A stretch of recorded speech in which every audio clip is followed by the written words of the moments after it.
I sold Grandma's ring because it was just jewelry, my brother said without blinking. So why was an elderly jeweler calling me 3 weeks after her funeral, asking if I knew what was hidden inside it? Why had Ryan lied about the ring disappearing, and who else had already started searching for it before I even knew it had been sold? When the jeweler quietly told me, the engraving isn't the real secret. I realized Grandma hadn't simply left behind a family heirloom. She had left behind a test, and my own brother had unknowingly set it in motion. If you're listening from somewhere in the world, I'd love to know where you're from and what time it is where you are right now. Stories like this remind me how families can look different, yet so many emotions are universal. And if you enjoy thoughtful stories about betrayal resilience and finding justice without losing yourself, I'd be grateful if you'd subscribe and stay with me until the very end. The drive to Bennett Jewelers felt much longer than the 15 minutes my navigation promised. I kept replaying Ryan's voice from the week after Grandma Eleanor's funeral. "I searched every box in her bedroom," he'd said. "The ring is gone. Maybe she misplaced it before she died." No one had questioned him. Ryan had always been the one everyone trusted during family emergencies. He was charming, quick with decisions, and somehow able to make uncertainty sound like confidence. I was the careful one, the daughter who asked too many questions, checked every document twice, and refused to make assumptions. Growing up, our mother often joked that Ryan inherited Grandma's heart while I inherited her calculator. As I parked outside Bennett Jewelers, I wondered whether that reputation had kept me from seeing something obvious. A brass bell chimed as I stepped inside. The store smelled faintly of polished wood and metal cleaner. Glass display cases lined the room filled with engagement rings, vintage watches, and antique brooches. Behind the main counter stood an elderly man with silver hair, wire-rimmed glasses, and the kind of posture that came from decades of patient work. "You must be Madison," he said gently. "I am. I'm Arthur Bennett." He extended his hand. His grip was steady. "I'm sorry we had to meet under these circumstances." "So am I." Without another word, he unlocked a drawer beneath the counter and removed a small velvet tray. Resting on it was Grandma Eleanor's ring. For a moment, I couldn't breathe. It was exactly as I remembered. An old yellow gold band with a deep blue sapphire surrounded by tiny diamonds. Grandma never claimed it was especially valuable. Whenever I complimented it as a child, she'd laugh. "It's worth more than anyone who only asks about money will ever understand." I used to think she meant sentimental value. Now I wasn't so sure. Arthur waited while I stared at it. "I recognized it immediately," he finally said. "You knew my grandmother well." "For over 30 years. He smiled sadly. "She had this ring cleaned here every spring." That surprised me. Grandma rarely talked about her routines. "I thought Ryan told you the ring had disappeared," Arthur continued. "He did." Arthur nodded as though he had expected that answer. "Your brother came in 11 days ago." The words landed like a weight. "He wasn't nervous," Arthur said. "Actually, he was very calm." "What exactly happened?" Arthur opened a folder that had been sitting beside the register. "We keep records for every purchase." He carefully slid the first page across the counter. It was a standard jewelry purchase agreement. Seller's name, Ryan Sanchez, driver's license number, signature, purchase amount. Every line had been completed. I examined the signature. I had seen Ryan sign birthday cards, mortgage paperwork, even Grandma's hospital visitor forms. There was no mistake. "You're certain he wasn't selling it for someone else?" I asked. Arthur shook his head. I asked him directly. "What did he say?" "He said it belonged to him now." The The words stung more than I expected. Grandma had never treated family heirlooms as prizes. She believed they carried responsibility. Arthur folded his hands. I almost refused.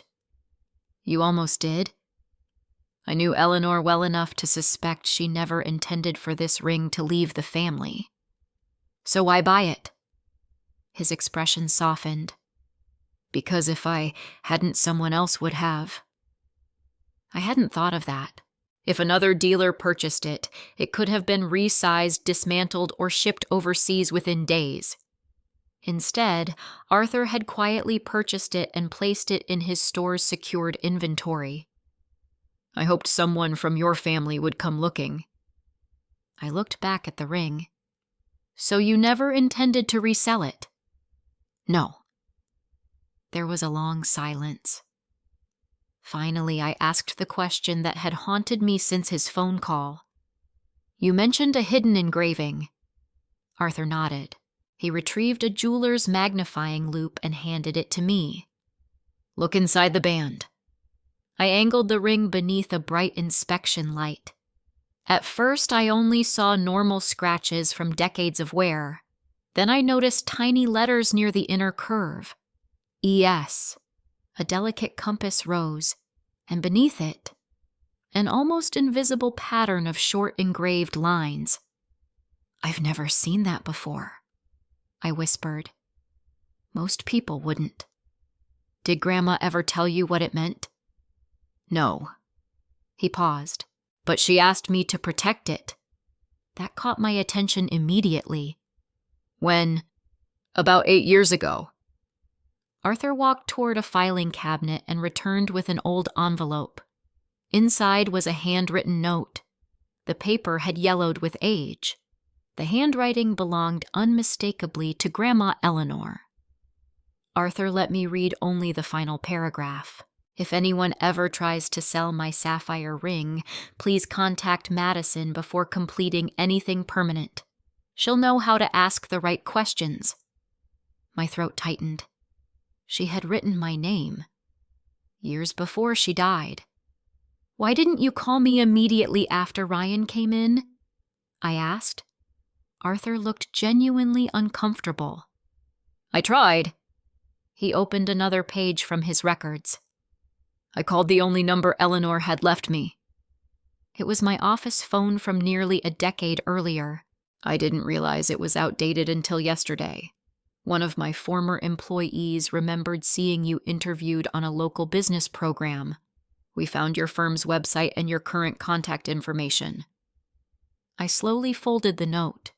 Grandma had planned for this possibility, not because she distrusted everyone, because she expected at least one person to ignore her wishes. I hated that she had been right. Arthur hesitated before speaking again. There's something else. I looked up. When Ryan sold the ring, he wasn't the only person asking about it.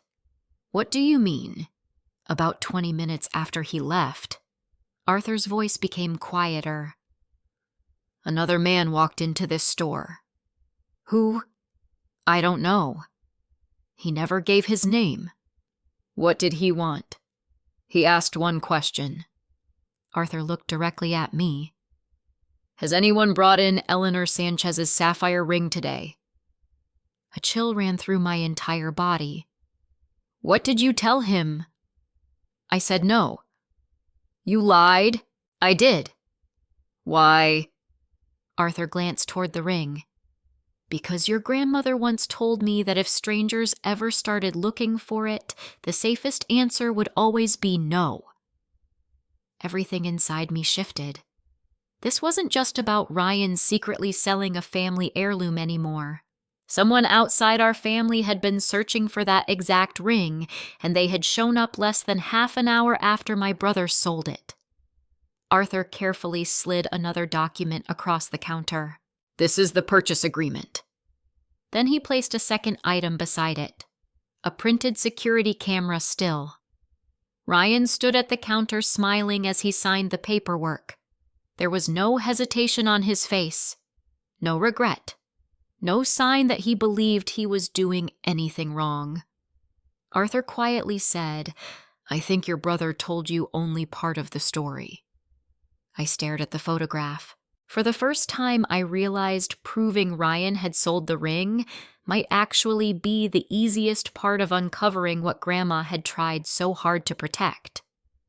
I didn't drive home after leaving Bennett Jewelers. Instead, I sat in my car across the street with the engine off, staring at the 2 copies Arthur had given me. The purchase agreement, the security camera still.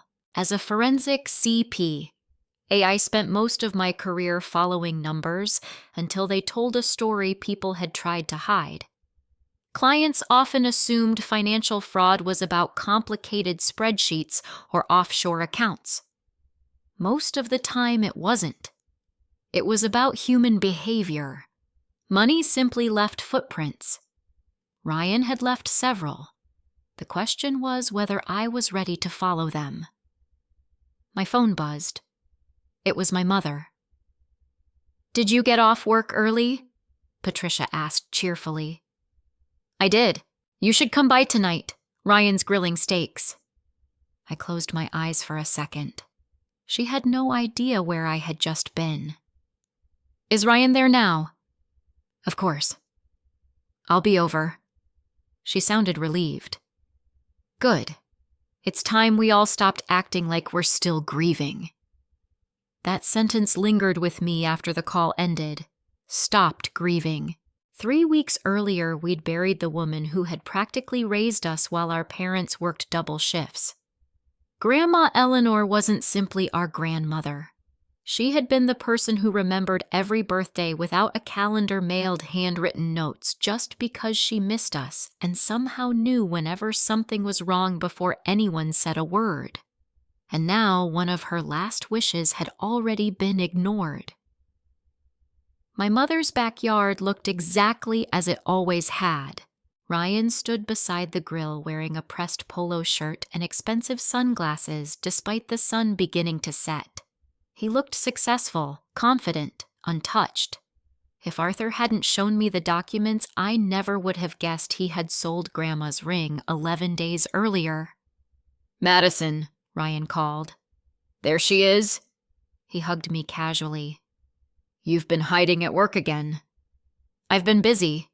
"Same here." He smiled exactly the way he always did when he wanted everyone to believe life was under control.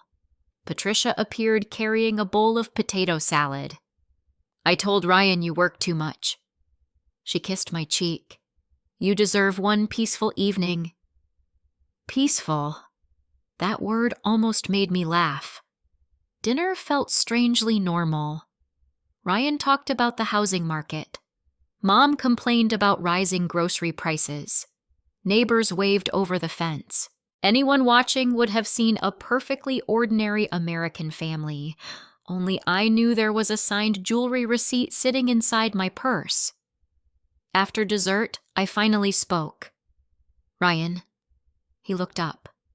"Can we talk?" His smile faded slightly. "Sure." We walked toward the far corner of the backyard, far enough that Mom couldn't hear us. I took the folded purchase agreement from my purse and handed it to him. He unfolded it. His expression changed instantly. Not panic, recognition. He knew exactly what he was looking at. "Where did you get this?" "I'd rather hear your answer first."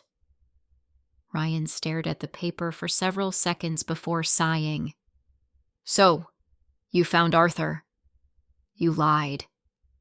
"I did." "You told us Grandma's ring disappeared." "I know."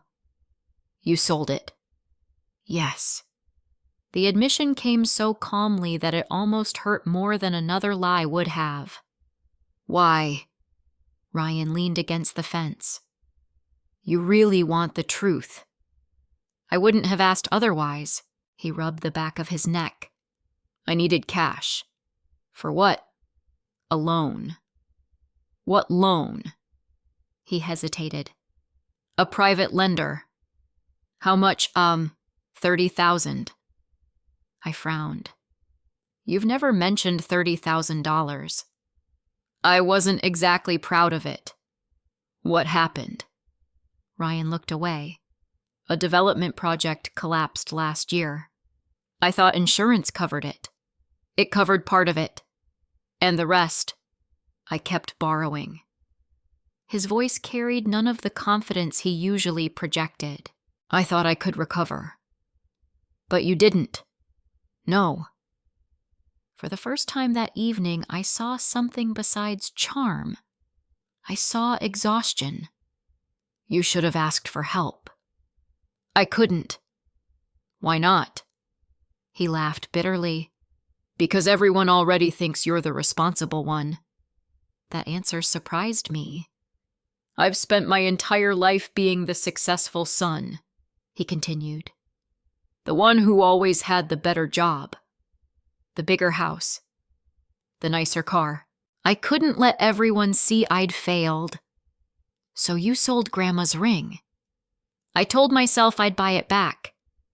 When things improved, you never even told anyone. Because I thought I still had time. His explanation sounded painfully human. It wasn't greed. Not entirely. It was pride. The kind that quietly destroys people. For a brief moment, I almost felt sorry for him. Then another question surfaced. Arthur paid you. He did. How much? Ryan told me the amount. I immediately recognized something strange. It was significantly less than the market value. Arthur had clearly offered a conservative dealer price. That made sense, but something else didn't. If you needed money that badly, I said carefully, why accept less than the ring was worth? Ryan blinked. What? You could have auctioned it. You could have sold it privately. You would have made far more. I didn't have time. The answer came too quickly, too rehearsed. You were desperate. I was. But desperate people usually chase the highest offer. Ryan didn't answer. Instead, he folded the purchase agreement. Can we stop doing this? No. I'm telling you the truth. No. His eyes narrowed. What do you mean? I think you're telling me part of it. Silence. Then Mom walked onto the patio. Everything okay? Ryan answered before I could. We're fine. She smiled. I knew it. Then she looked at me. You've always been hard on your brother. I stared at her. What? Ryan has enough pressure. You've always expected perfection. I almost laughed.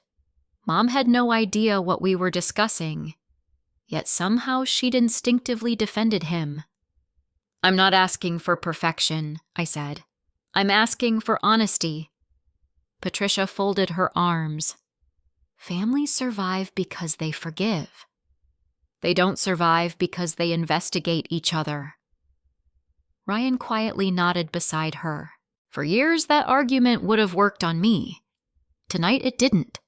Because forgiveness without truth wasn't healing. It was permission. I changed the subject. What account did Arthur transfer the money into? Ryan hesitated. My business account. You still have the bank statement. I don't know. You don't know, It doesn't matter. It matters to me.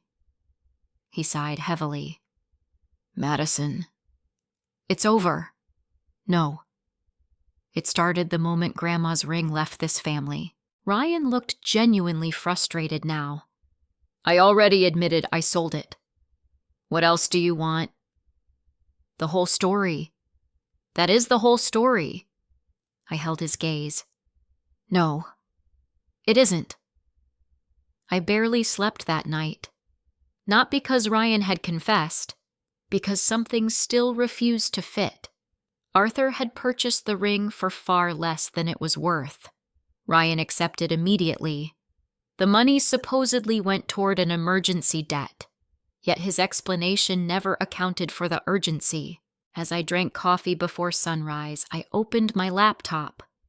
Being a forensic accountant teaches you one important lesson. Public records tell stories people forget exist. Business filings, court records, property liens, judgments, uniform commercial code filings.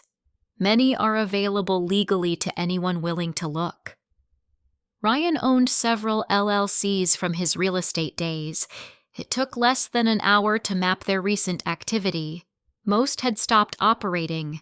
One remained active. Its annual filing had been submitted only weeks earlier. Interesting. I continued searching. Mortgage releases, tax filings, commercial liens. Then I noticed something that made me stop typing. 3 days after Arthur purchased Grandma's ring, a deposit matching the exact purchase amount appeared in one of Ryan's publicly disclosed business accounting records attached to an ongoing civil filing. So he hadn't lied about receiving the money. But what happened next made my stomach tighten. Within 24 hours, every dollar had been transferred out again. Not to the private lender Ryan claimed he owed. Not toward a loan payment. Not to a creditor. The transfer went to an individual account.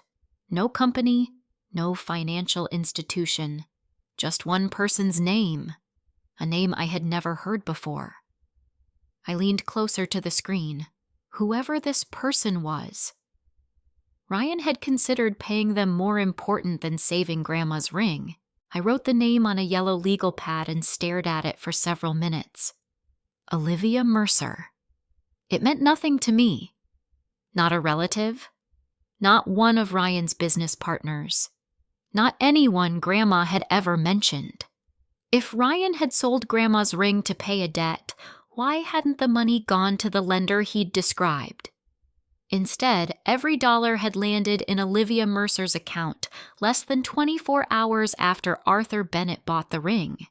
That wasn't proof of wrongdoing, but it was proof that Ryan hadn't told me the whole truth. I resisted the urge to call him immediately. One of the hardest lessons I learned during my first years in forensic accounting was that confronting someone too early often destroyed your best chance of learning the truth. People who felt cornered didn't become honest. They became creative. Instead, I called Michael Donovan, Grandma Eleanor's estate attorney. He answered on the second ring. Madison. His voice carried the same calm professionalism I remembered from the funeral. What can I do for you? I need to ask you about Grandma's estate. There was a short pause. Is something wrong? I think Ryan sold the sapphire ring. Another silence. Longer this time. I was hoping I wouldn't hear those words. That response caught me off guard. You suspected he might. I suspected someone might. He didn't sound surprised, only disappointed. Can you come by my office? I'll leave now. Michael's office overlooked Charleston Harbor. It wasn't flashy. Dark wood shelves lined the walls filled with estate planning books that looked as though they had actually been read instead of purchased for decoration. He greeted me with coffee already waiting. I figured you'd need this. I definitely do. After I explained everything Arthur had shown me, Michael leaned back quietly. When I finished, he folded his hands. Eleanor anticipated something like this. I frowned. What do you mean? Not specifically Ryan. But she believed that after she passed away, someone might see certain heirlooms as assets instead of responsibilities. She actually said that. He opened one of Grandma's estate files. Inside were pages of handwritten notes. Most were instructions regarding family photographs, jewelry recipes, and personal letters. Nothing unusual. Then he pointed to one paragraph. Personal items should remain with the family whenever possible. If any item connected to the sapphire ring is ever disputed, delay distribution until additional instructions are reviewed. I read the sentence twice. What additional instructions? Michael gave a slow smile. That's exactly the question I expected you'd ask. He stood and walked toward a locked cabinet. Using a small brass key, he opened the bottom drawer. Inside sat a large cream-colored envelope. Across the front in Grandma Eleanor's unmistakable handwriting were 6 words. To be opened only if necessary. My heartbeat quickened. You never opened it. No. Why not? Because Eleanor instructed me not to. Under what circumstances? Michael looked directly at me. If the ring remained safely within the family, this envelope was to stay sealed forever. I stared at it. So selling the ring triggered this. Legally speaking. He nodded. Yes. For several seconds, neither of us spoke. Grandma had planned this years before her death. Not because she expected betrayal, because she understood people. She had watched enough families fall apart over inheritances to know that grief often exposed parts of people they didn't even know existed. Michael carefully placed the envelope on the desk. I haven't broken the seal. You want me to? I think Eleanor wanted you to. My fingers moved toward it before stopping. What if opening it changes everything? Michael's expression softened. Madison, I've practiced estate law for 38 years. The hardest cases aren't about money. They're about truth. And truth usually changes something. I slowly lifted the envelope. The paper felt surprisingly heavy, almost ceremonial. Breaking Grandma's seal felt strangely intimate, as though I were crossing into a conversation she had prepared years before. Inside were several folded pages. At the top was another handwritten note. Dear Michael, if you're reading this, someone ignored one of my wishes. Please let Madison continue before anyone else sees these pages. I swallowed hard. Even now, Grandma was directing the room. Michael quietly stepped back. I'll give you privacy. No. I shook my head. You should stay. He nodded once. I unfolded the next page. It wasn't a confession. It wasn't a list of hidden assets. Instead, Grandma described the history of the sapphire ring. It had belonged to her grandmother before it belonged to her. Each generation had passed it to someone they believed would protect family history rather than control family members. Then one sentence stopped me. Arthur Bennett knows something about the ring that even my grandchildren do not. If Madison comes looking, Arthur will understand what to do. I looked up. You knew about Arthur? Michael smiled faintly. I knew Eleanor trusted him. Nothing more. There were 2 more pages. Most contained memories, stories, advice. Then near the end, another paragraph caught my attention. The engraving inside the band is only the beginning. If Madison reaches this page, tell her to stop looking at the surface. I frowned. What does that mean? Michael leaned forward. I don't know.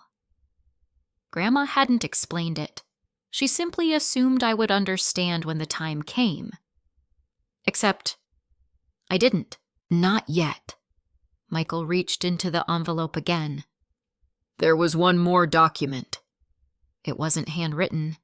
It was typed. A formal legal memorandum. Attached was a notarized statement dated almost 9 years earlier. I scanned it quickly. It authorized Michael to delay distribution of one unspecified personal item if he believed fraud, concealment, or unauthorized sale had occurred before the estate closed. My eyes widened. So, legally, you haven't finished administering Grandma's estate? I have not. And the ring, it remains part of the estate. Meaning Ryan, Michael finished my sentence, did not legally own it when he sold it. I leaned back in my chair. Ryan hadn't simply violated Grandma's wishes. He had sold property that hadn't yet become his. That distinction mattered, not because anyone wanted him arrested, but because ownership determined every legal right that followed. Michael must have read my expression. I know what you're thinking. I'm thinking Ryan could be in serious trouble. He could. But that's not Eleanor's goal. What was her goal? He answered without hesitation. Responsibility. Not punishment. Not revenge. Responsibility. That sounded exactly like Grandma. Michael gathered the documents into a neat stack. I'll prepare certified copies for you. I'd appreciate that. As he stood, his assistant knocked gently before opening the office door. Mr. Donovan. Yes. A courier just dropped this off. She handed him a flat overnight envelope. No return address. Michael thanked her. He examined the package, then frowned. It was addressed specifically to this office. He opened it carefully. Inside was a single folded sheet of paper. Nothing else. His expression changed immediately. What is it? Instead of answering, he handed me the page. Printed across the center were only 12 words. Stop asking about Eleanor Sanchez's ring if you value your family's peace. There was no signature, no company logo, no explanation, just that single sentence. For the first time since Arthur's phone call, I realized something unsettling. Someone besides Ryan cared very much about keeping the truth buried, and whoever they were, they knew exactly where to find Grandma's lawyer. Michael read the note a second time before placing it flat on his desk. Neither of us spoke. Anonymous letters were designed to provoke emotion before reason. They wanted the recipient to react impulsively, to become frightened, angry, or reckless. Grandma had taught me something different. When someone wants you emotional, she'd once said, while teaching me to balance her old checkbook, ask yourself what they're hoping you'll stop thinking about. I looked at the paper again. Cheap white printer paper, black laser toner, no fingerprints that I could see, no handwritten marks, no return address, no postage. It was hand-delivered, Michael said quietly. You think so? He nodded. My receptionist would have noticed postage. Someone walked in and left it with the courier deliveries. Did anyone see who? I'll ask. His assistant Karen returned a few minutes later. I remember the envelope, she said. A man left it about 20 minutes ago. Did you recognize him? Michael asked. She shook her head. He wore a baseball cap and sunglasses. Security cameras. Karen nodded immediately. The lobby records everything. Michael looked at me. Let's not jump to conclusions. I wasn't planning to. Still, my pulse quickened. Someone knew we had started asking questions. That meant one of two things. Either they had been watching Ryan, or they had been watching the ring. By noon, we were reviewing the building's security footage.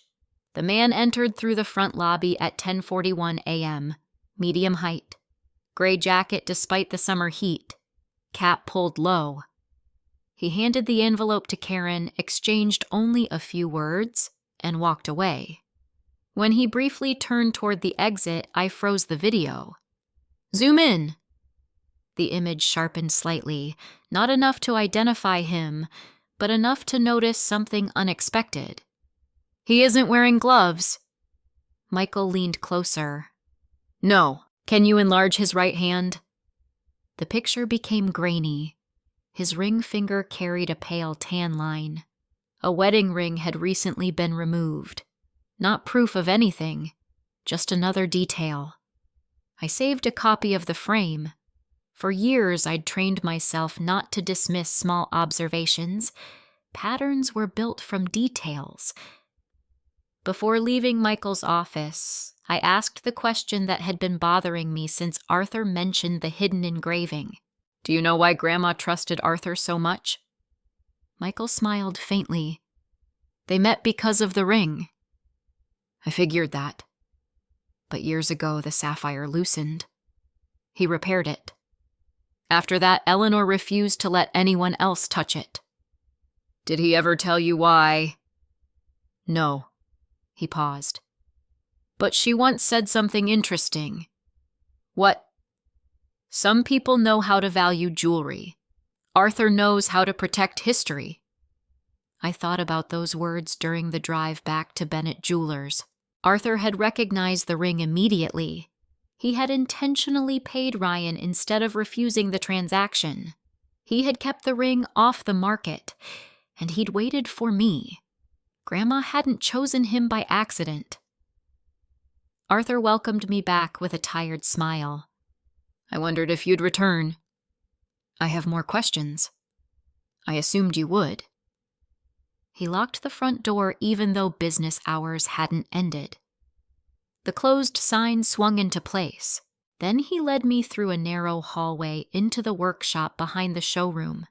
Unlike the polished display area this room looked lived in, tiny screwdrivers, magnifying lamps, antique tools, half-finished repairs, generations of craftsmanship. Arthur carefully placed Grandma's ring beneath a microscope. "I've been thinking about what Eleanor asked me to do." "What exactly did she ask?" "If the ring ever came back without her." He stopped. "I was supposed to examine it before giving it to anyone. You never told me that. You weren't ready to hear everything yesterday." I didn't argue. He adjusted the microscope. "When people hear hidden engraving, they imagine treasure maps." A faint smile crossed his face. "Eleanor would have hated that." "What did she actually hide?"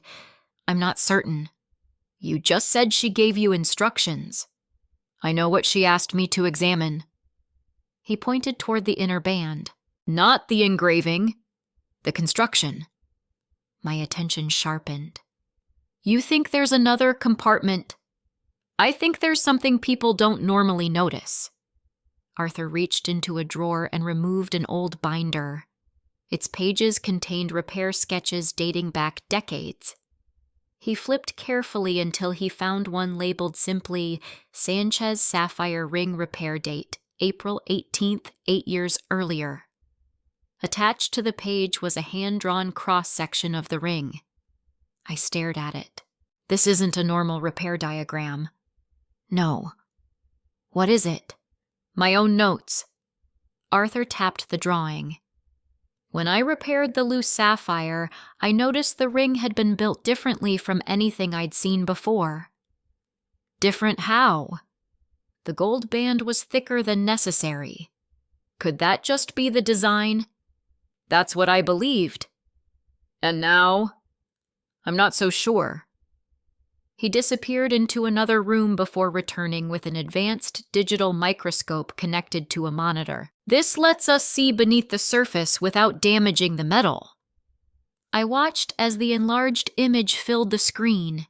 Tiny scratches became valleys. The engraved initials became enormous. Then Arthur slowly rotated the ring. "There." At first I saw nothing. Then a nearly invisible seam. It circled the inside of the band. Not decorative, structural. My heartbeat accelerated. "You were right." Arthur didn't answer immediately. Instead, he adjusted the focus one final time. The seam became perfectly clear. This ring wasn't manufactured as one solid piece. It was assembled. "But why?" Arthur exhaled slowly. "I think we're finally asking the right question." He unlocked a steel cabinet mounted against the wall. From inside, he removed an envelope sealed with wax. Across the front, written in faded blue ink, were only 4 words. For Arthur Bennett. Eleanor gave me this 8 years ago. You've never opened it? No. Why not? Because she told me not to. He looked directly into my eyes. Unless someone discovered the second seam. The room suddenly felt very small. Then I guess today is the day. Arthur broke the wax seal with surprising care. Inside lay a single folded sheet. He read silently. His expression changed. Not shock, recognition, as though something he'd suspected for years had finally been confirmed.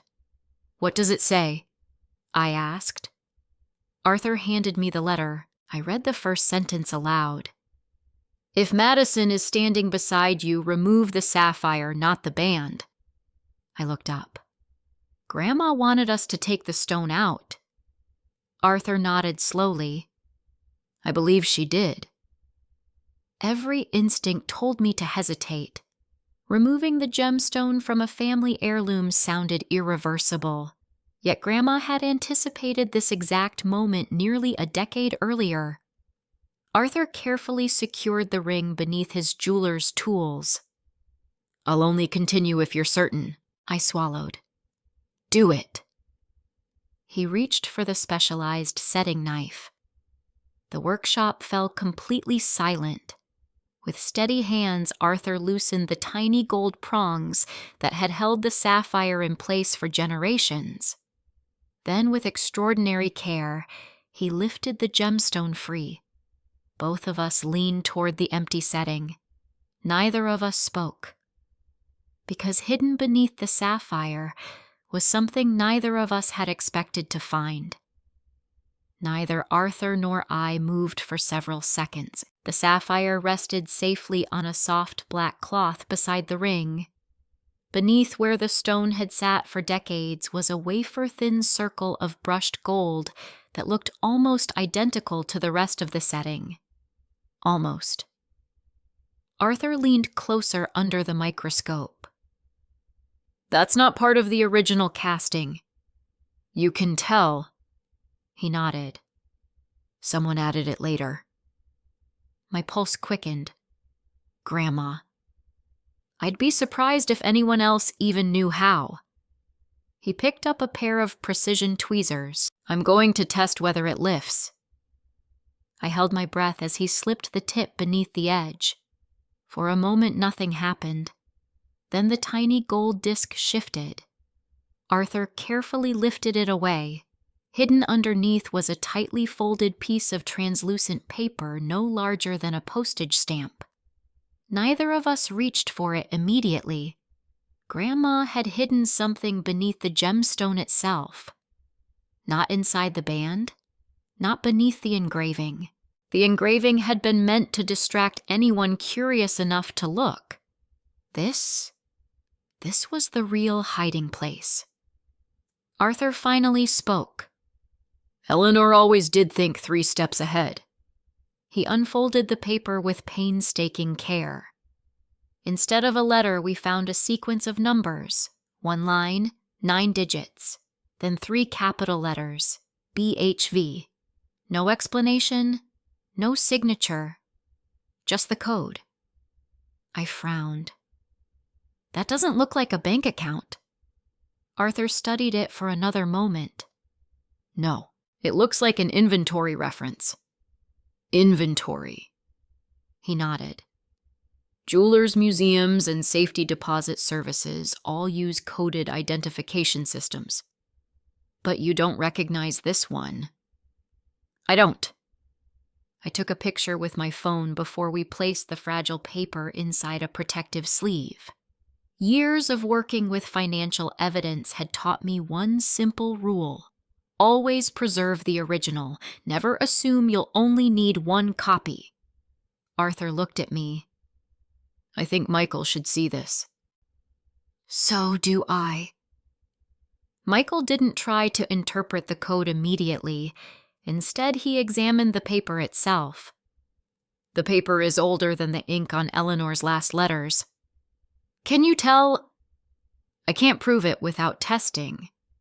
He held it beneath his desk lamp. But this wasn't written recently.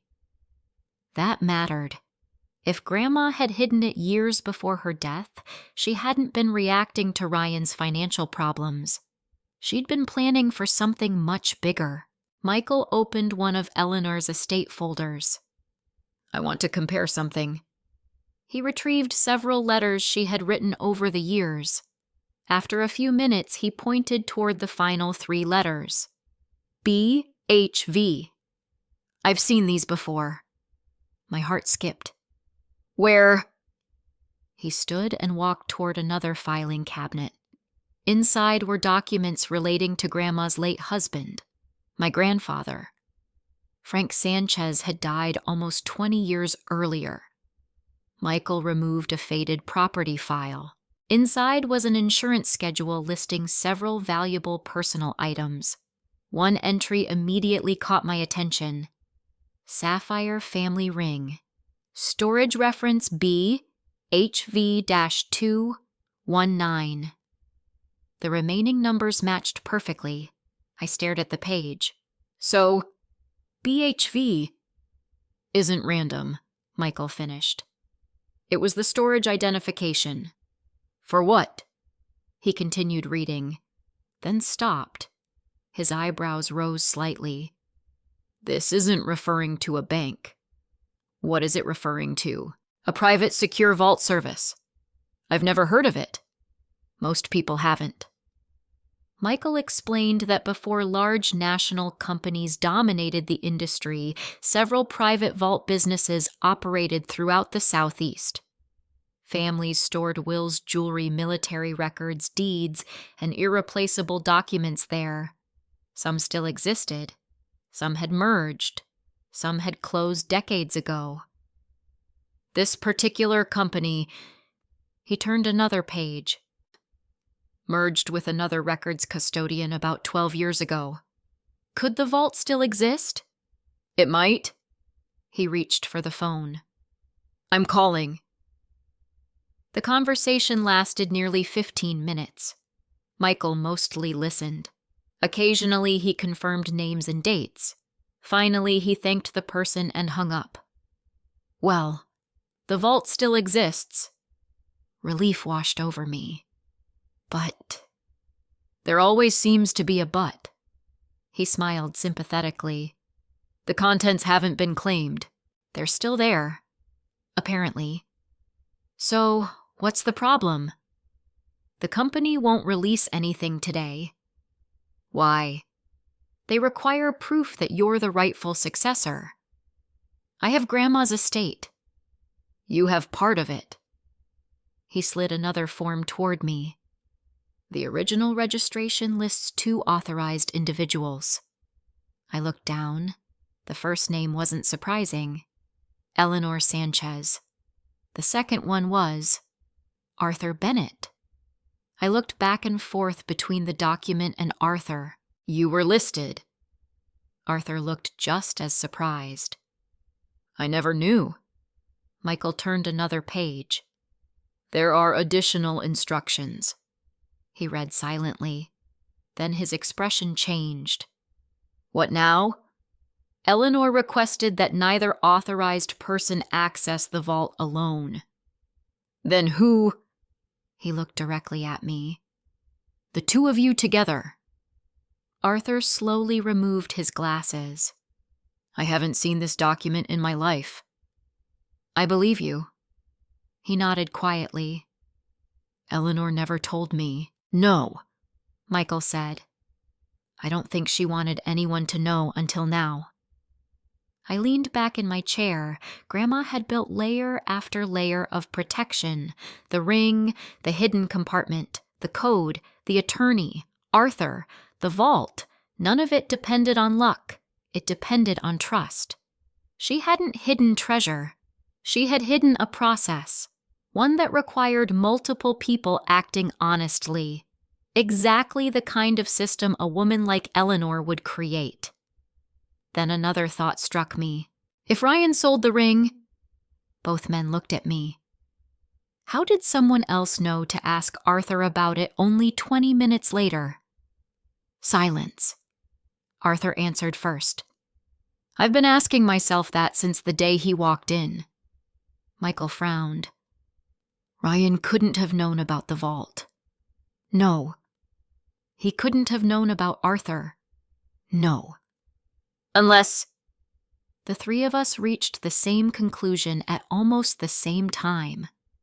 Someone had been giving Ryan information. Not all of it, just enough to convince him the ring was worth finding. My phone vibrated before anyone spoke again. An unknown number. Normally, I ignored unidentified calls. This time I answered. Hello? A man's voice came through. Calm. Measured. Older. I've been trying to reach you, Ms. Sanchez. Who's calling? You don't know me. Then how do you have my number? That isn't important. It is to me. He ignored the question. You opened the ring. Every muscle in my body tightened. I hadn't told anyone outside this room. Neither had Arthur. Neither had Michael. Yet somehow, the caller knew exactly what we had done. I forced my voice to remain steady.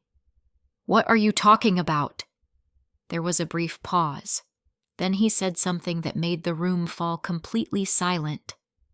Your grandmother spent 25 years making sure the wrong person would never reach the vault. He took a slow breath.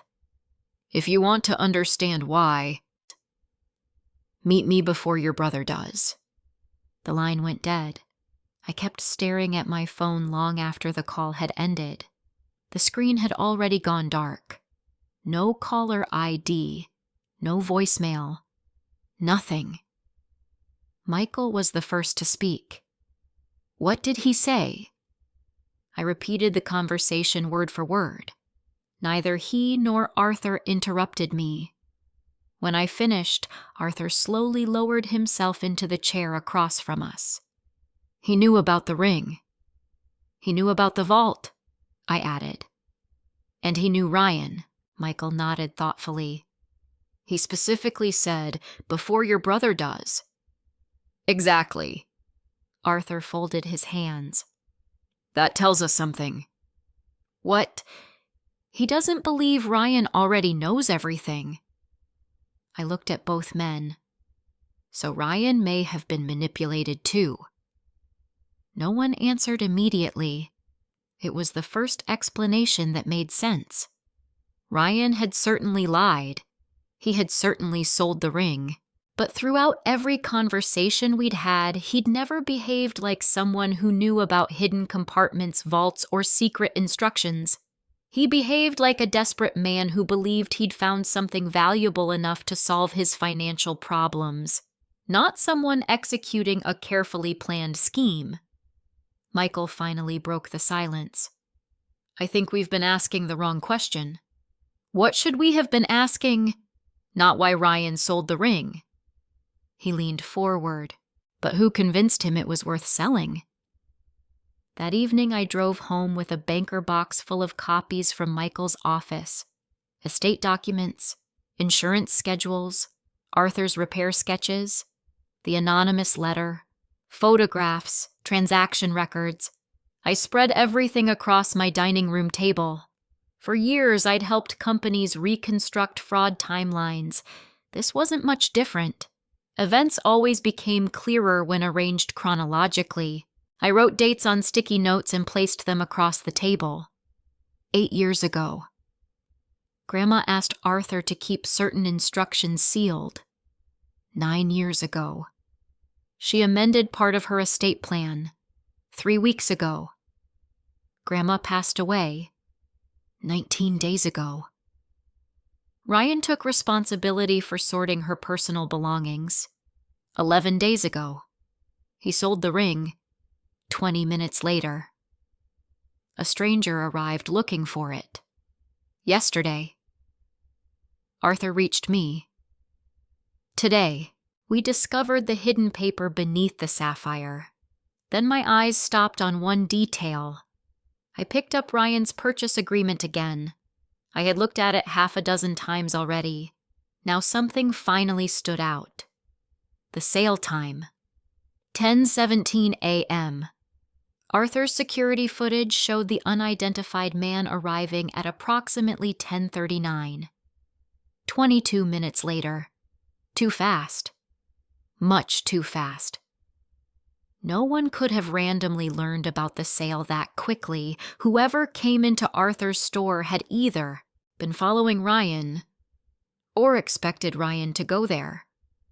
I circled the timeline with a red pen. Someone knew where Ryan was going before he arrived. The realization sent a chill through me. The next morning, I called Ryan. "I need to ask you something." His voice sounded tired. "If this is about the ring again." "It is."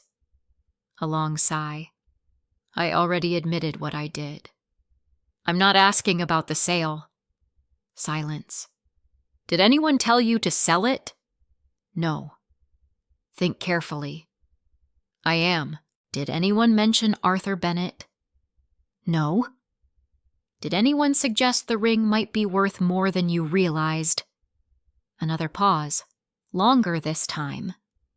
"What difference does it make?" "It makes every difference." Ryan didn't answer immediately. Instead, he asked, "Where are you?" "At home." "I'm coming over." He arrived 40 minutes later. For the first time in weeks, he didn't look polished. His shirt was wrinkled. Dark circles rested beneath his eyes. He looked like someone who hadn't slept much either. He sat at my kitchen table without waiting to be invited. "I didn't tell you everything." "I know." He rubbed both hands together. "A man approached me after Grandma's funeral." My heartbeat accelerated. "When?" "The day after." "Where?" "In the cemetery parking lot." I stared at him. "You never told anyone." "I thought he was harmless." "What did he say?" Ryan looked down at the table. He asked whether Grandma still had the sapphire ring. And I asked why. He said collectors had been searching for it. Collectors. The word immediately bothered me. Real collectors didn't wander through cemetery parking lots approaching grieving family members. "What else?" He gave me his business card. "Do you still have it?" "I don't know." "Ryan." "I threw most of my pockets out after the funeral." "What did the card say?" "I honestly don't remember." He closed his eyes for a moment. "There wasn't even a company name." "What?" "Just a phone number." "Did you call it?" "No." "He called me." "When?" "A few days later." Ryan's voice became quieter. "He asked whether I'd found the ring." "And you had?" "I'd already gone through Grandma's jewelry box." "What did you tell him?" "I said yes." My stomach tightened. "What happened next?" "He told me something strange." Ryan swallowed. He said, "Don't let sentimental people convince you it's only jewelry." The exact phrasing sounded rehearsed, deliberate. Someone had planted an idea. "What did he offer?" Ryan looked embarrassed. "He said the ring could solve my financial problems." "So he wanted to buy it?" "No." "He specifically told me to take it to Bennett Jewelers." The room became completely silent. Arthur hadn't been chosen randomly. Ryan hadn't chosen the shop himself. Someone had directed him there. Did he explain why? He said Arthur would recognize its value. I slowly leaned back in my chair. The stranger knew Arthur, or at least knew Arthur's connection to the ring. "But then why didn't you sell it directly to him?" I asked. Ryan frowned. He said Arthur was the safest option. "Safest?" He used that exact word. That single sentence changed everything. The mysterious caller hadn't wanted the ring destroyed. He wanted it to reach Arthur, just as Grandma's instructions had required. None of it fit together. Unless the stranger wasn't trying to steal Grandma's secret. He was trying to make sure the right people discovered it. I looked at Ryan. Did he ever tell you his name? Ryan hesitated. I never met him again. But I did receive one text message. My heart skipped. You still have it. I changed phones. So, it's gone. I thought it was. He pulled his current phone from his pocket. When everything started falling apart, I restored my old cloud backup. He opened his messages, scrolled, stopped. I never deleted it. He turned the screen toward me. There was only one sentence. When the jeweler recognizes the mark, walk away. Do not go back. No signature, no phone number. The sender information had been replaced by an inactive account. I photographed the message immediately. As I zoomed in, another detail caught my attention. Above the text was the original timestamp. Exactly 18 minutes before Ryan walked into Bennett Jewelers, which meant whoever sent it had known precisely where my brother was headed before he ever opened the shop's front door. I stared at the timestamp until the numbers blurred together. 9:59 a.m. Arthur's records showed Ryan had walked into Bennett Jewelers at 10:17. Someone had known his destination 18 minutes in advance. Not guessed. Known. I emailed myself the photograph of the text message before handing Ryan's phone back. I'm going to need this preserved.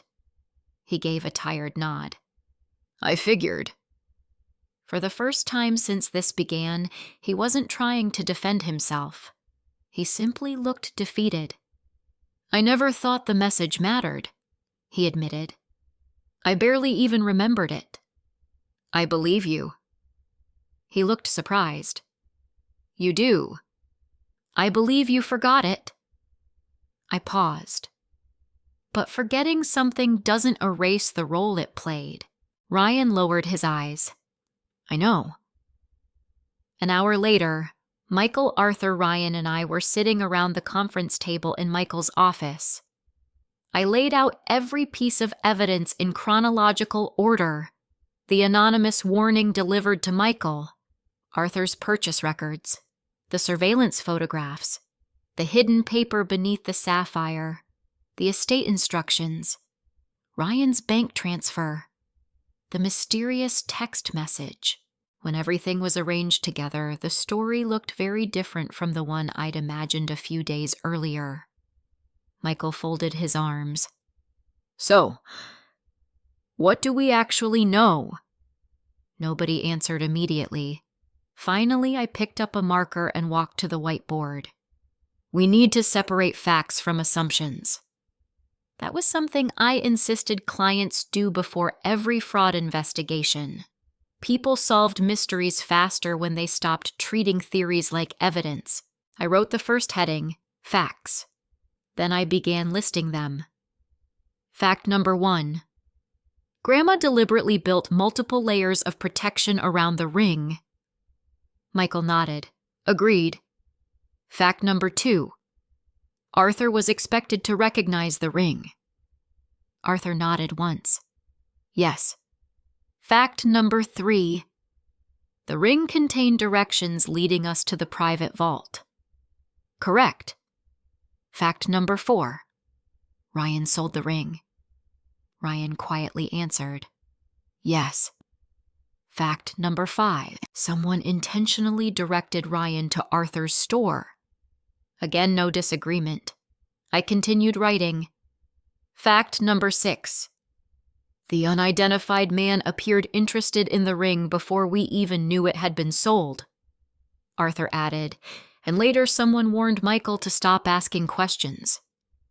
I wrote that down as well. Then I uncapped a different color marker. Now.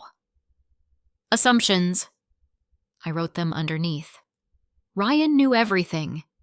I crossed it out. No evidence. The anonymous caller is our enemy. I crossed that out too. No evidence.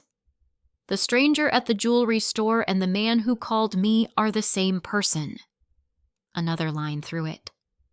We don't know. Ryan watched silently.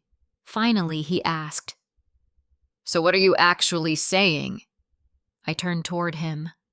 "I'm saying we've been assigning motives before proving identities." Michael smiled. "That's exactly how Eleanor would have approached this." The room grew quiet again. Then Arthur spoke. "I've remembered something." All three of us looked at him. I should have remembered it sooner. "What is it?" I asked. "The day Eleanor left me that sealed letter." He paused, searching his memory. "She wasn't alone." My heartbeat quickened. "Who was with her?" "A man." "Do you know his name?" Arthur frowned. "I didn't then. But I remember one detail." "What?" "He wasn't family. He never came inside. He waited outside in a dark green pickup truck." Ryan leaned forward. "Did Grandma introduce him?" "No." "But before she left, she thanked him." "For what?" Arthur closed his eyes, replaying the memory. "I couldn't hear everything. But I distinctly remember Eleanor saying, 'If anything happens to me before Madison is ready, you'll know what to do.'" The room fell silent. Madison. Not Ryan. Not anyone else. Grandma had said my name 8 years before she died. She had expected this process to end with me. Michael looked thoughtful. "That means someone besides Arthur knew Eleanor's plan." "And perhaps helped create it," I added. Arthur nodded slowly. "I believe so." Ryan rubbed his forehead. "So, we're looking for an old man in a pickup truck." "Not necessarily." I stood and looked back at the timeline. 8 years have passed. He could have changed vehicles. He could have moved. He could have died. But whoever contacted Ryan clearly inherited enough information to continue the plan. Michael tapped the table gently. "Which raises another question." I already knew what he was about to ask. If someone wanted the ring to reach Arthur, why send anonymous threats afterward? Exactly. Those two actions contradicted each other. Unless they weren't sent by the same person, I said quietly. Ryan looked at me. "You think there are two different people?" "I think there may be." I pointed toward the evidence. "One person encouraged you to take the ring to Arthur. A different person tried to stop us once we started uncovering what Grandma had hidden." For the first time, the timeline made sense. Not perfectly, but better. Michael slowly smiled. "I think you've just separated two entirely different stories." One story had guided us toward the truth. The other was trying to bury it. Late that afternoon, Michael's assistant knocked on the conference room door. "Mr. Donovan." "Yes." "A detective from the Charleston Police Department is here." Everyone looked up. "We didn't call the police," Ryan said quietly. "I know," Michael replied. The detective entered carrying a slim file. "I'm Detective Laura Whitaker." She shook each of our hands before sitting down. "I apologize for arriving unannounced." "What can we do for you?" Michael asked. She opened the file. "Yesterday afternoon, another attorney contacted our department after receiving a report about a possible attempt to sell estate property before probate was complete." Ryan's face turned pale. Laura immediately noticed. "I'm not here to arrest anyone." She looked directly at him. "I'm here because something else surfaced during that report." She slid a photocopy across the table.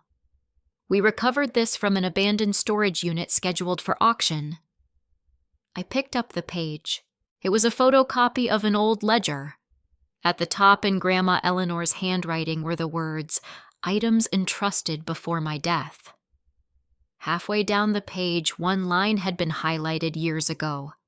"Package released only if Arthur Bennett and Madison Sanchez appear together." I looked up in disbelief. Detective Whitaker met my eyes.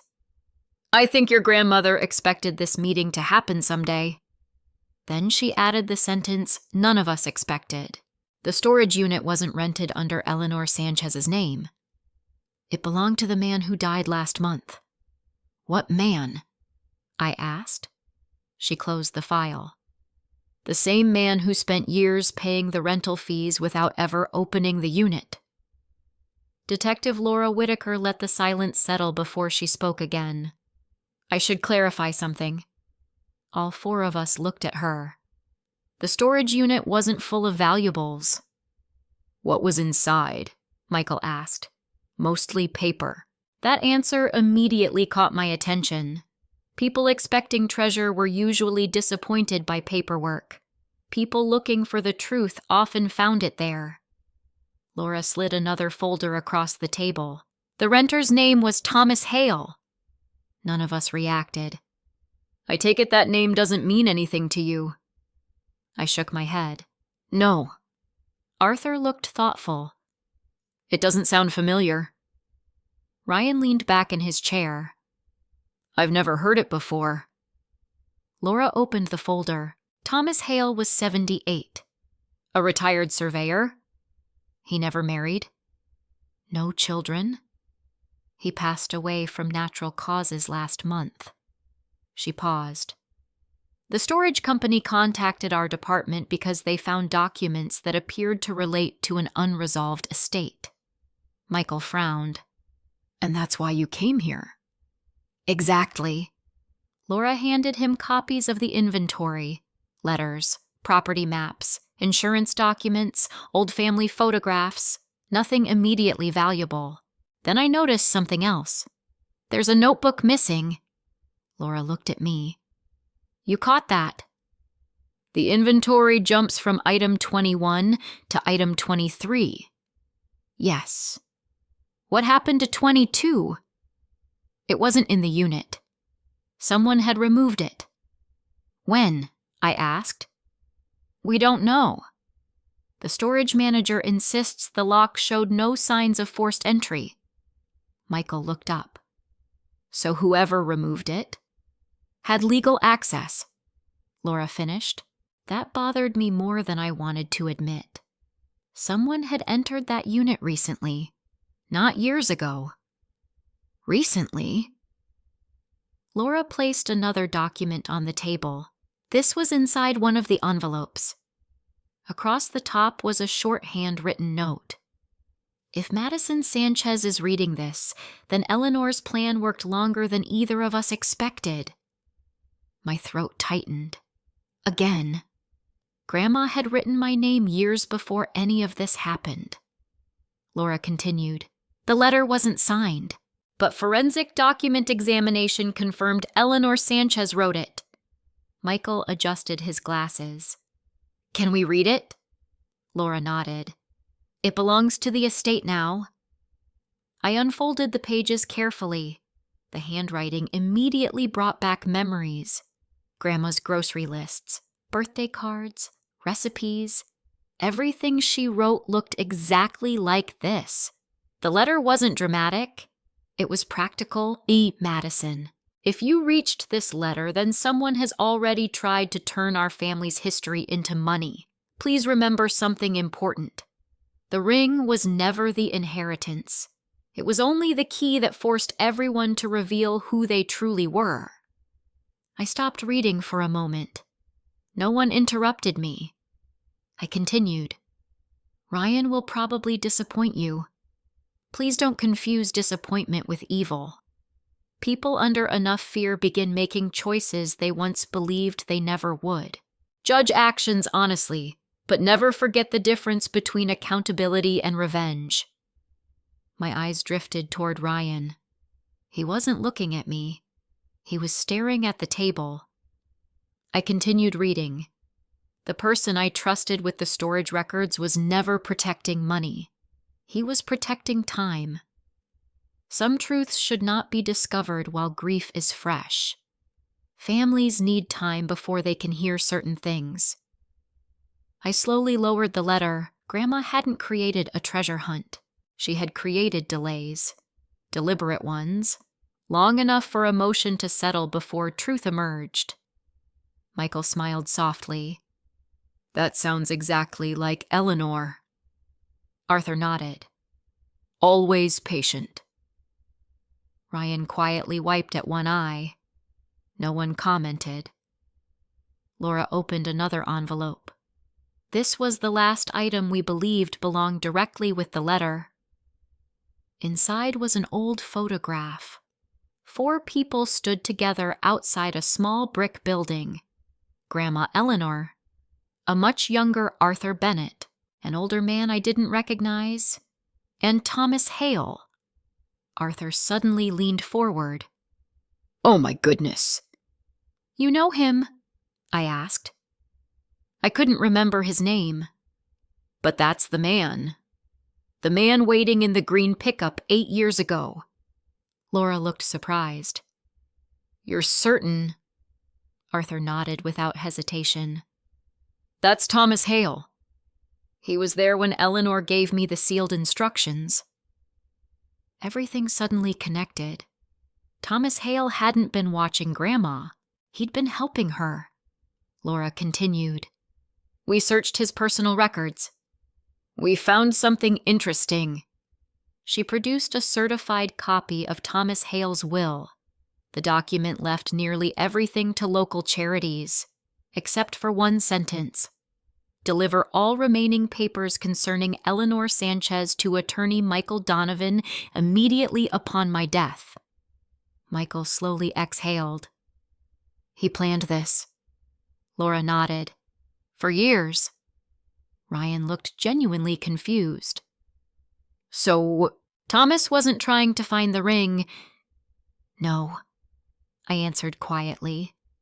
He was helping Grandma make sure the right people eventually did. For the first time since this entire ordeal began, I realized something profound. The stranger who had approached Ryan after Grandma's funeral couldn't have been Thomas. Thomas had already been dead. That meant the man who manipulated Ryan was someone else entirely. Someone who had learned enough about Grandma's plan to exploit Ryan's financial desperation. Not to protect our family, but to reach the ring first. Laura closed the folder. We're still trying to identify him. I appreciate that, I said, but I think the biggest part of this story is already over. Everyone looked at me. I turned toward Ryan. For days, I thought proving you'd sold the ring would be enough. It wasn't. I thought exposing you would fix everything. It wouldn't. Ryan finally met my eyes. I'm sorry. His voice cracked. I know that doesn't undo anything. It doesn't. I've replayed that decision every day. I believe you. He blinked. You do. I believe you're sorry now. I paused. But being sorry doesn't erase responsibility. He nodded slowly. I understand. Michael reached into his briefcase. I've prepared the settlement agreement. Ryan looked at it for several moments before signing. The agreement required him to reimburse the estate for every family heirloom he had sold over the previous 4 years. Not because anyone wanted to ruin him, because restoring what he could was part of accepting responsibility. He signed every page without arguing. When he finished, he pushed the pen away. I'll sell the lake house. I looked up. You don't have to. I do. It's the only property I still own outright. I should have done this instead of selling Grandma's memories. No one spoke, because there wasn't anything left to argue about. Justice didn't always sound like a judge's gavel. Sometimes it sounded like someone finally saying, "I was wrong." As we prepared to leave, Detective Whitaker gathered her files. "We'll continue looking into the unidentified man. I'll let you know if we identify him." I thanked her. Then my phone buzzed. An email notification. The sender's address contained no name, only a temporary encrypted account. The subject line read, "You found the truth. Eleanor wanted you to find. Stop looking for the rest." I read the email 3 times before showing it to anyone else. The message contained only one sentence. "You found the truth. Eleanor wanted you to find. Stop looking for the rest." There was no signature, no attachment, no demand, no threat. Just a sentence that sounded less like a warning and more like someone quietly closing a door. Michael examined the email header as best he could. It came through a temporary encrypted service. "So we can't trace it." "Not realistically." Detective Whitaker looked over my shoulder. "It doesn't ask for money. It doesn't threaten violence. It simply tells you to stop." Ryan frowned. "You think whoever sent it is the same person who approached me?" Laura considered the question before answering. "I honestly don't know. And I won't pretend I do." That was probably the most honest answer anyone could give. For days, I had chased the idea that every mystery needed to be solved. Now I wasn't so sure. Some questions had answers, others had evidence. A few had neither. As a forensic accountant, that was never easy for me to accept. 3 weeks later, Michael scheduled the final estate meeting. Not because every mystery had been explained, but because every legal issue had been resolved. The conference room felt different this time. Nobody was defensive. Nobody was trying to win. Michael reviewed the paperwork one last time. "The estate has now been fully administered." He looked toward Ryan. "The reimbursement agreement has been executed." Ryan nodded. "I've already transferred the first payment."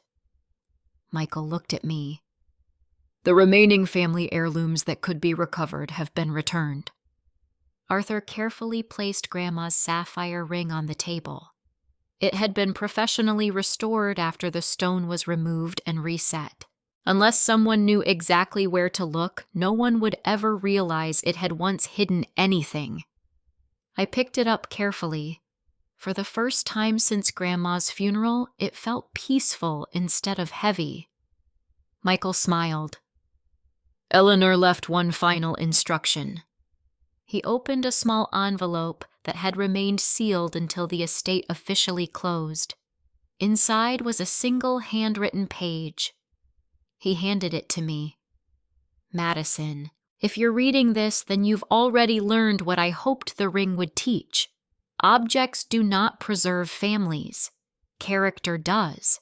If the ring ever becomes more important than the people wearing it, then it has already lost its purpose. Don't keep it because you feel obligated. Keep it only until you know who has earned the responsibility of protecting it next. Love. Grandma Eleanor." I folded the letter carefully. No hidden code. No secret compartment. No final twist. Just Grandma. Exactly as I remembered her. Practical. Patient. Quietly wise. After the meeting ended, Ryan asked if we could talk outside. We stood beneath the oak tree beside Michael's office. For a while, neither of us said anything. Finally, he broke the silence. "I've started seeing a financial counselor." I nodded. "That's a good decision." "I also sold the lake house." "I know." "The proceeds covered almost everything I owed." "I'm glad." He looked at me for a long moment. "I kept waiting for you to tell me everything was okay again." I appreciated his honesty, because years earlier I probably would have. Not this time. I don't think everything is okay. He lowered his eyes. I figured. I forgive you, Ryan. His head lifted slightly. But forgiveness isn't the same thing as trust. He nodded slowly. I know. I spent years confusing those two things. So did I. I took a deep breath. I don't hate you. I don't want revenge. But I also can't go back to pretending none of this happened. I understand. I hope one day we have a healthier relationship. I hope so too. But that relationship has to be built, not assumed. For the first time in years, our conversation wasn't about appearances. It wasn't about guilt. It wasn't about keeping peace for someone else's comfort. It was simply honest. And strangely, that honesty felt kinder than all the excuses we'd ever made for each other. A year later, I visited Grandma's grave. Arthur met me there carrying a small bouquet of white lilies. I thought she would have liked these. I think she would have. We stood quietly for several minutes. Then Arthur smiled. You know she never worried about the ring. I looked at him. She worried about you? What do you mean? She once told me that you had a habit of carrying responsibilities that belonged to everyone else. I laughed softly through unexpected tears. That sounds like her. Arthur nodded. She said your greatest challenge wouldn't be uncovering the truth. It would be learning that you weren't responsible for fixing every person you loved. Those words stayed with me long after he left, because they were true. I couldn't undo Ryan's decisions. I couldn't erase Grandma's death. I couldn't explain every stranger, every anonymous message, or every missing piece of history. But I could decide how I lived afterward. I chose clear boundaries over silent resentment, accountability over denial, compassion over revenge, and peace over endless investigation. A few months later, I placed Grandma's ring into a small cedar box along with her handwritten letter. Not because I wanted to lock away the past, but because I finally understood what she had been protecting all along. It was never the sapphire. It was never the hidden markings. It was never the vault. It was the idea that integrity is an inheritance too. One day when the time is right, I'll pass that ring to the next generation of our family. Not to the wealthiest, not to the oldest, not to the loudest, but to the person who understands that some things are worth more because they remind us who we choose to become.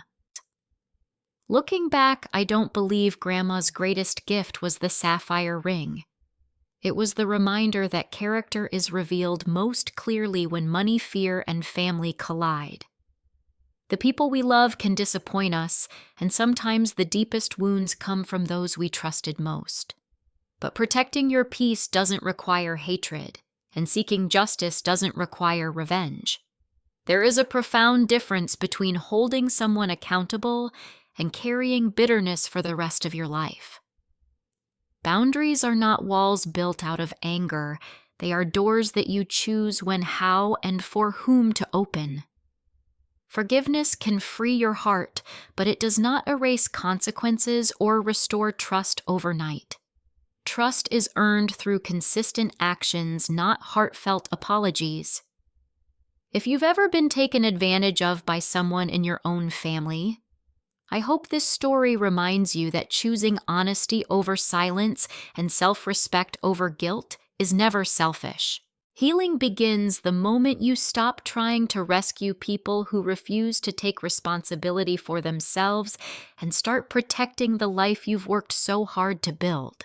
If this story resonated with you, I'd truly love to hear your thoughts.